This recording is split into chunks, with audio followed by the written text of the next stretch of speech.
In the land of Uz, there was a blameless and upright man named Job, who feared God and avoided evil. Here we are introduced to this famous book, Book of Job. Comes towards the end of the Old Testament, the so-called wisdom books. We look at Genesis and Exodus. There are these tremendously interesting and important moral, philosophical issues that are raised by the text.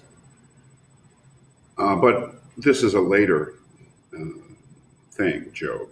I mean, this is written much later, centuries later than those texts, I believe, and in a more sophisticated way, maybe not in a more profound way, but in a more sophisticated way. That is, the philosophical issues are raised, let's say, in Genesis and in the famous story of Abraham and his willingness to sacrifice his son Isaac.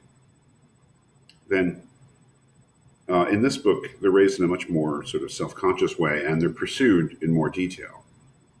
In the second reading, in the excerpt from the second reading, in this first reading, the thing is introduced and almost resolved in a very simple way. We're introduced to this man named Job, and he is upright and blameless, and he fears God and avoids evil. And then what happens?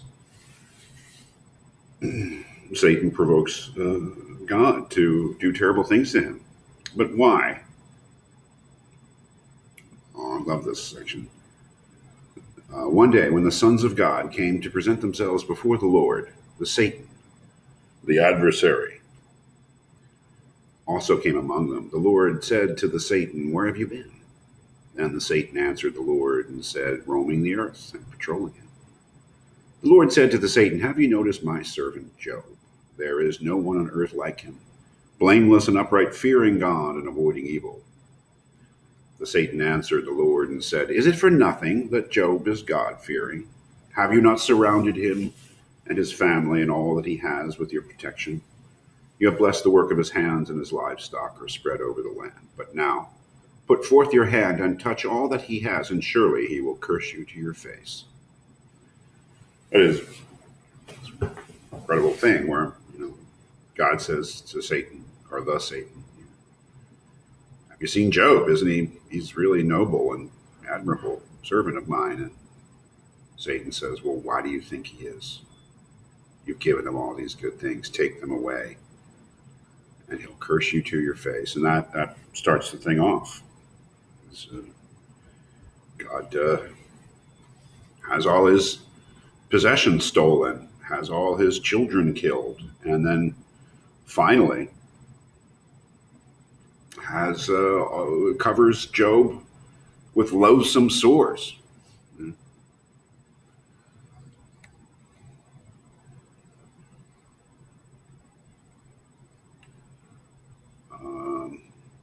So the Satan went forth from the presence of the Lord and struck Job with severe boils from the soles of his feet to the crown of his head. He took a potsherd, like Job literally takes a shard of pottery to scrape himself because he's so miserable and itchy, and he's covered with loathsome sores from the soles of his feet to the crown of his head. He took a potsherd to scrape himself as he sat among the ashes. Then his wife said to him, "Are you still holding to your innocence? Curse God and die." Like, give up, man. Curse God. God will kill you. Be out of your misery.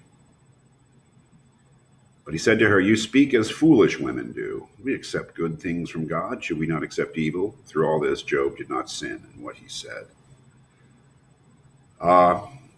So it's this sort of wonderful little fairy tale like story, chapters 1 and 2. This blameless and upright man is put upon with all these horrible things that come from God. Is provoked by Satan, who says the only reason he likes you, the only reason Job is your faithful servant, is because you do good things for him. Take those good things away, he will curse you and abandon you and be faithless. So the story is this wonderful little compact 2-chapter story about the testing of Job, and he seems to come out of that test very well. But then things take a turn.